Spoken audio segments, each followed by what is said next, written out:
Hello, welcome to our vlog. कैसे हो आप सब? नमस्ते। उम्मीद करते हैं आप सब ठीक होंगे। तो देखिए, इतने दिन से मैंने कोई व्लॉग नहीं बनाया था।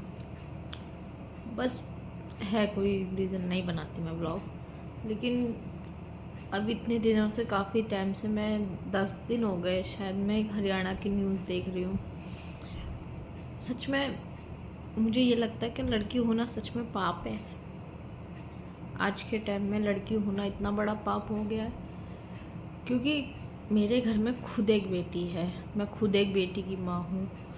मुझे ये लगता है आजकल लड़कियाँ बिल्कुल सेफ नहीं है। बताओ, उस बेचारी लड़की ने किसी का क्या बिगाड़ा था? और इन है मतलब क्या कहूँ उन लड़कों के लिए, तो भाई उनको मतलब बिल्कुल भी उन्हें ये तरस नहीं आया, या क्या क्या सोचा उन लड़कों ने? इतनी दरिंदगी, छी। वैसे तो मैं कोई व्लॉग नहीं बना रही हूँ, आज काफ़ी टाइम बाद मैं व्लॉग बना रही हूँ। लेकिन जब उस लड़की के बारे में सुना ना, सीरियसली हाथ पैर एकदम ठंडे पड़ गए, कांप गए। क्योंकि मैं खुद एक बेटी की माँ हूँ, तो मुझे लगा कि शायद जो बात मैं किसी से नहीं कह पाती हूँ, मतलब इसी के ज़रिए मैं अपनी, पता नहीं आजकल लड़की होना कितना बड़ा पाप हो गया है। इसीलिए शायद लोग बेटी होने से डरते हैं, इसीलिए लोग बेटी के ना होने से खुश होते हैं, ताकि आगे चल के इन फ्यूचर ये चीज़ तो ना फेस करनी पड़े पेरेंट्स को। उस बाप पे, उस माँ पे, उस भाई पे, मतलब उस पूरे परिवार पे क्या बीत रही होगी, इस चीज़ का तो हम अंदाज़ा भी नहीं लगा सकते। हमने तो सिर्फ देखा है, तब हमारी इतनी हालत ख़राब हुई है। मैं कल से वो न्यूज़ देख रही हूँ। जब जब मुझे उसके मतलब पापा की, उसके भाई, उसके दादा की, मम्मी की शक्ल दिखती है ना, सच में मेरे रोंगटे खड़े हो जाते हैं उनकी शक्ल देख के। मतलब इतनी दरिंदगी कोई कैसे कर सकता है, मुझे ये समझ नहीं आया। इतनी घटिया हरकत। और प्रशासन, भाई प्रशासन तो और महान है। उस मतलब इतनी दरिंदगी को वो लोग सुसाइड का नाम दे रहे हैं। Seriously suicide? मैं तो नहीं मानती इसे सुसाइड। सुसाइड में और दरिंदगी में बहुत फ़र्क होता है। और ये तो मतलब कोई अंधा भी होगा ना, वो भी समझ जाएगा उस डेड बॉडी को देख के। वो तो हमने चलो फ़ोन पे ही देखी है, सोशल मीडिया पे देखी है, इसी में देख रहे हैं। हमें तो कुछ, हमने उसे देखा नहीं, हमें इस चीज़ का कोई आइडिया नहीं।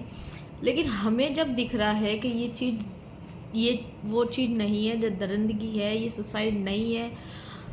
उन लोगों को पता नहीं कैसे उन्होंने सुसाइड का नाम दे दिया। अरे सुसाइड होती है तो इसका मतलब ये थोड़ा ना लड़की अपना गला काट देगी, अपनी किडनी निकाल देगी। उसका बहुत नहीं बोल सकती। आज मुझे सच में इतना डर लग रहा है। मैं खुद एक बेटी की माँ हूँ। मेरी बेटी, कल को मेरी बेटी भी है, बड़ी होगी, बाहर जाएगी। मतलब कैसे पेरेंट्स भेजे अपनी बेटी को? अब कहीं जगह लिखा है बेटी बचाओ बेटी पढ़ाओ। कहाँ से बेटी बच रही है?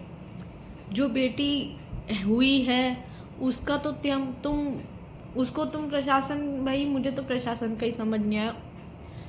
क्या सोच के बोला उन लोगों ने कि उस लड़की ने सुसाइड करी है? वो भी सुसाइड नोट मिला उन्हें, मौत वाले दिन तो नहीं मिला वो सुसाइड। अचानक से 5-6 दिन बाद सुसाइड नोट मिल गया। बताओ कितना पागल बनाया पेरेंट्स को। बेचारे कंप्लेन करने गए हैं, उनको बोल दिया लड़की भागी। अरे हर लड़की एक जैसी नहीं होती है, हर लड़की भागती नहीं है, कुछ रीजंस भी होते हैं। मुझे तो यही समझ नहीं आया आप लोगों ने मतलब कैसे बोल कैसे दिया कि वो लड़की भाग गई।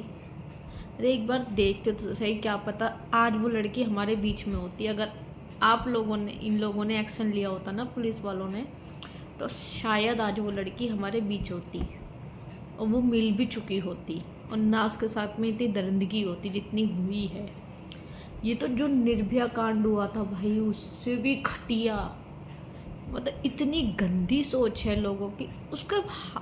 उस जिस इंसान ने ये चीज़ करी, वो कितना इस टाइम कितना बेखौफ घूम रहा होगा, अरे यार हमें तो कोई कुछ कर ही नहीं सकता।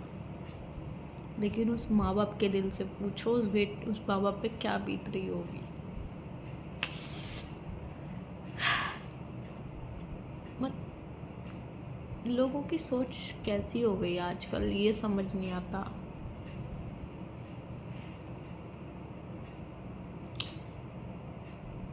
खैर बस अब क्या बोलूं। कल मुझे भी, जब मैं ये वीडियो देख रही थी, मैं अपनी बेटी का हाथ पकड़ के इतना रोई। मैंने कल ही सोच लिया मैं अपनी बेटी को कहीं नहीं भेजूंगी, और अकेले तो मैं कहीं जाने ही नहीं चाहूँ। चाहे मैं कितनी भी मेरी बेटी बड़ी हो जाए, मैं अकेले अपनी बेटी को कहीं नहीं जाने दूंगी। क्योंकि आजकल के टाइम में अपनों पर भी विश्वास नहीं कर सकते हम, वो तो गैर है, हम अपनों पर भी नहीं कर सकते हैं। ये मैं हकीकत बता रही हूँ आज की दुनिया की। बाकी का टाइम का मुझे नहीं पता, लेकिन आज का टाइम ये है कि हम अपनों पे भी विश्वास नहीं कर सकते, दूसरों पे तो हम जब विश्वास करेंगे। इसीलिए अपनी बेटी को अपने आप ही आपको सुरक्षा लेनी पड़ेगी, क्योंकि कोई प्रशासन नहीं, कोई पुलिस वाले, सब बाद में यूँ कह रहते हैं, बस 4 दिन दुख जताने आ जाते हैं, फिर बाद में कोई नहीं। जो भुगतना पड़ता है वो घर वालों को भुगतना पड़ता है, पेरेंट्स को भुगतना पड़ता है, बाकी किसी को कोई फ़र्क नहीं पड़ता। जिसके घर का बच्चा जाता है ना, उसे पता है, और उस पर क्या बीतती है वो वही जानते हैं। हम लोग नहीं जान सकते, हम लोग सिर्फ दुख जता सकते हैं, हम लोग सिर्फ बोल सकते हैं बीच, अरे ये हुआ वो। हमारे कहने से कुछ नहीं होने वाला। इसीलिए खैर ज़्यादा क्या ही इस टॉपिक पे वीडियो बनाऊँ। और ये वीडियो मैं इसलिए नहीं बना रही कि मुझे फेमस होना या कुछ, नहीं, बिल्कुल नहीं। ये तो मेरे मन में एक बात थी, क्योंकि मैं भी एक बेटी की माँ हूँ, मैं अपनी बेटी लेके सोच रही हूँ, इसीलिए मैंने ये वीडियो बनाई। वरना मैं वीडियो काफ़ी टाइम से, आपने देखा होगा, मैं वीडियो बना भी नहीं रही हूँ। चलिए खैर क्या ही बोलो, लेकिन प्लीज़ अपनी बेटी को कहीं मत भेजो, किसी पे विश्वास मत करो अपनी बेटी के मामले में।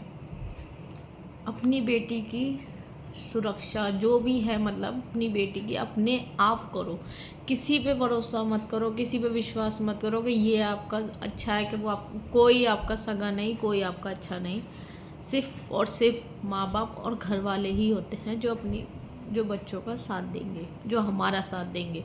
बाकी कोई साथ नहीं देता। देख लिया उस बेचारी लड़की के लिए कितने बाप ने धक्के खाए, कितना भागा, कितने सबके सामने हाथ पैर जोड़ रहा वो बाप, और किसी को तरस भी नहीं आ रहा। मुझे तो ये चीज़ आ रही है कि उन लोगों को क्या जिन जो प्रशासन है उनके घर में नहीं है बहन बेटी, उनको बिल्कुल तरस नहीं आ रहा उस बाप पे, उस माँ पे। वो जो मासूम सा 13 साल का भाई, आपको उस पे भी तरस नहीं आ रहा कि उस भाई पे क्या बीत रही होगी। उसकी आंखों के सामने उसकी बहन, रक्षाबंधन के 2-3 दिन बाद ही ये चीज़ हो जाती है। हम तो उसका अंदाज़ा भी नहीं लगा सकते उनके उस परिवार के दुख का। खैर चलिए, बस ठीक है।